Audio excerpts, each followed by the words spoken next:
Falar de amor, falar de relação é sempre assunto que não esgota. Então, hoje eu vou falar como a gente pode, através do conhecimento de algumas posições especiais do nosso mapa, entender o que não pode faltar num encontro amoroso.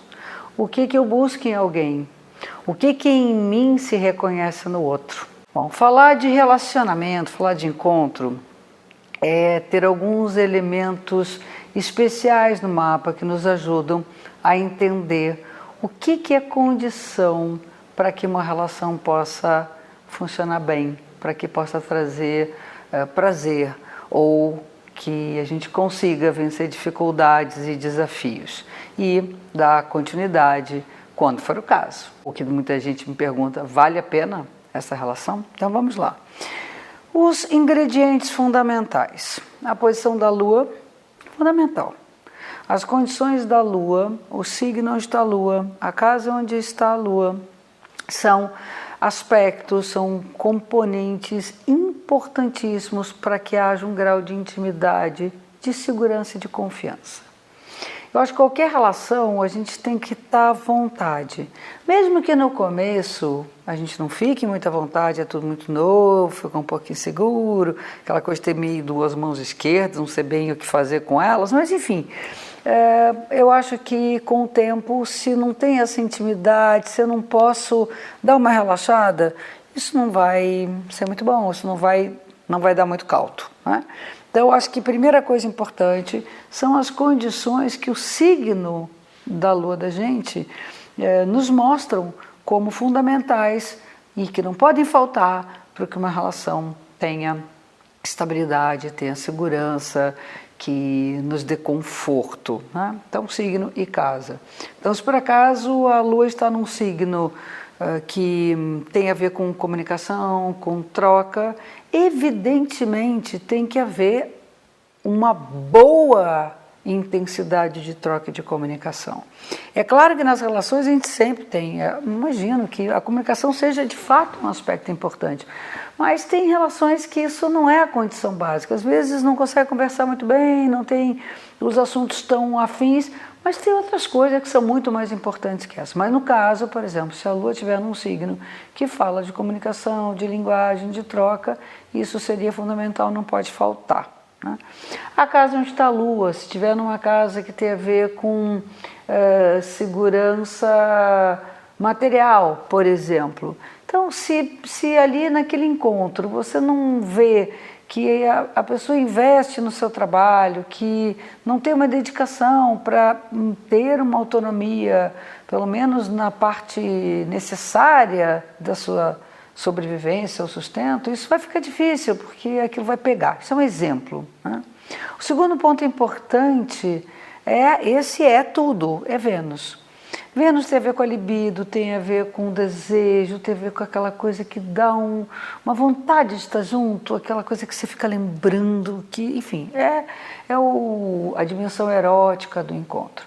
Então, a posição onde está a Vênus, o signo da Vênus, a casa da Vênus, vai dizer o que não pode faltar, quais são as condições essenciais para aquela pessoa, para que ela possa estar bem num relacionamento. Vou dar um exemplo. Se o signo onde está a Vênus é um signo que indica liberdade, que a liberdade é uma questão para aquela pessoa, se não houver liberdade de ambas as partes, babou, não tem história, esquece. Aquilo ali não vai adiante, não vai dar caldo mesmo. Então, você já sabendo de antemão que se você tem a necessidade de liberdade, ou se o outro tem essa necessidade de liberdade, isso já é um ponto de partida para que esse encontro possa vingar. A casa onde está Vênus também, a condição que está associada àquela casa, por exemplo, uma casa que tem a ver com os amigos. Então, se você tem um relacionamento que você não sente que a pessoa é tua amiga, que está ali aquela parceira que está do lado contando como um amigo, ou que não inclui as amizades nos encontros sociais, então tem meio exclusivo, não vai dar certo, você vai querer sair com os amigos a qualquer momento, qualquer brechinha, e daqui a pouco a relação não vai adiante. Isso é um exemplo, tem 12 casas, a gente tem 12 signos. Isso com aprofundamento a gente pode estudar, mas aqui só dando a base, como é que funciona essa questão das condições para que um relacionamento possa fluir, possa funcionar. Depois nós temos a sétima casa. A sétima casa, ela é marcada pelo signo oposto ao ascendente. Nós temos o ascendente e o descendente. O ascendente dá começo à primeira casa. O descendente dá começo à sétima casa. A sétima casa tem a ver com o encontro, tem a ver a casa que tradicionalmente fala de casamento, de sociedades, parcerias. E ali é tão legal essa coisa da casa 7. Ali eu busco alguma coisa ali em mim, mas que eu só chego nela através de alguém. Então, essa pessoa que vai despertar em mim isso, que é tão meu, mas que eu não consigo sozinho, é a pessoa que tem aquelas características do que está, o signo que está ali na ponta da sétima casa, aquele signo que o descendente cortou. Então, se eu tenho um descendente, por exemplo, num signo de coragem, de impulsividade, é claro que eu vou querer, vou me atrair, eu vou sentir o desejo de uma pessoa que é tipo decidida, que vai lá e pega as coisas com garra e que tem força para encarar desafios, que gosta às vezes de uma parada difícil, porque isso vai despertar em mim aquilo que eu mesma tenho em mim, de coragem, de vontade de desafio, mas que eu preciso de alguém para poder viver aquilo plenamente, né? Então isso também é uma condição fundamental, porque se eu não tenho, nessa relação, eu não tenho isso disponível, aquilo que está na minha sétima casa, eu de fato não vou formar parceria, não vou ter esse encontro.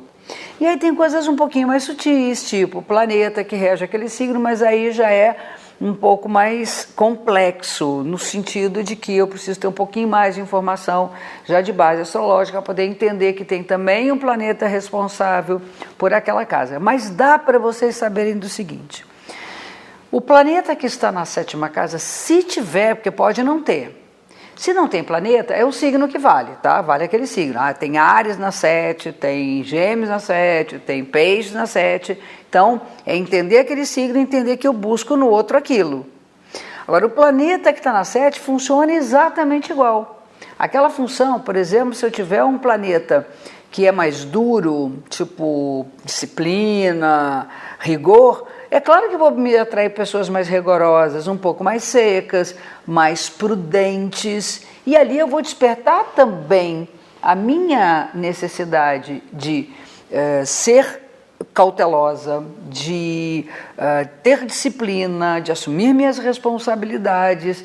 Então, é engraçado que já me falaram isso, tem um jeito de saber como é que é a pessoa ideal para eu me relacionar.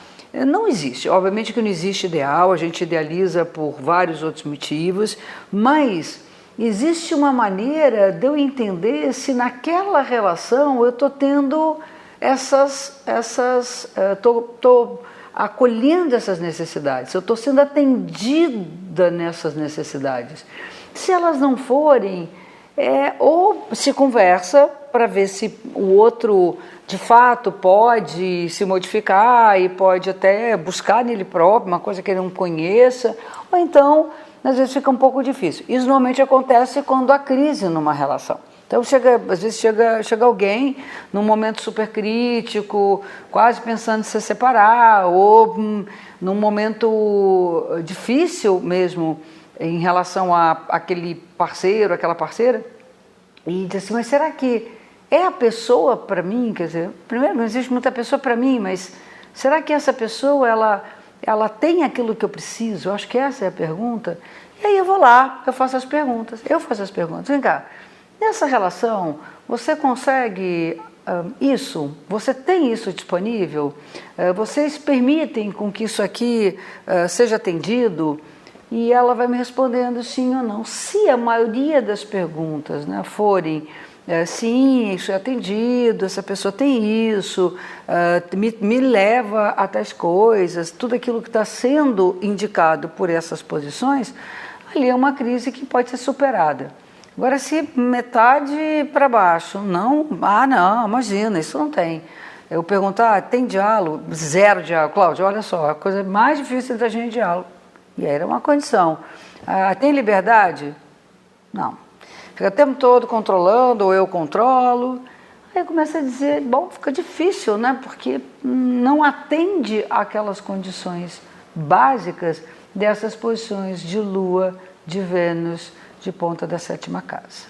E ainda falta uma outra que eu acho muito bonitinha, que tem a ver com autoestima e é uma casa associada à paixão, que são as posições que a gente tem na 5ª casa. Eu quis deixar isso por último, pelo seguinte: a 5ª casa é considerada uma casa de natureza narcísica, né?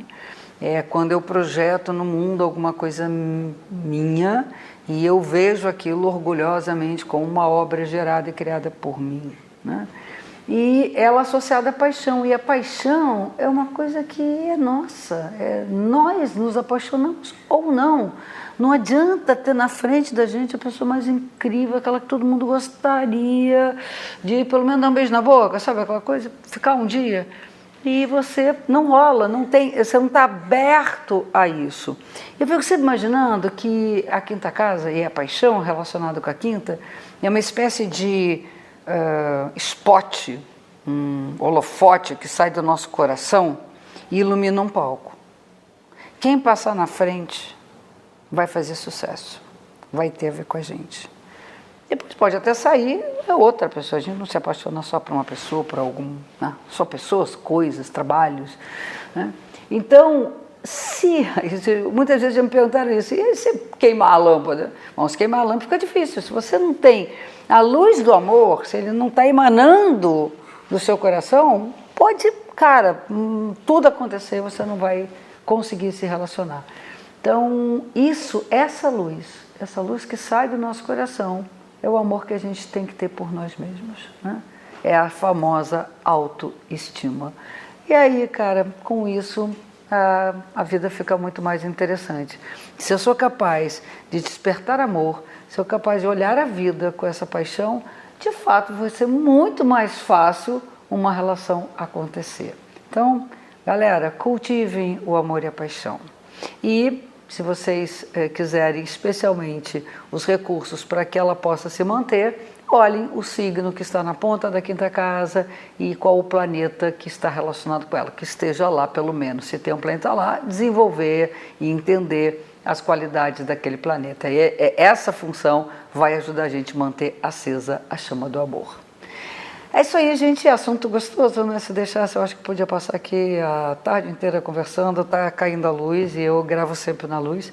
E então vou me despedir desse vídeo, sempre pedindo que vocês, primeiro agradecendo, super obrigada por tudo que vocês têm postado, os comentários. Nossa, tá sendo tão legal, tá sendo muito bacana mesmo.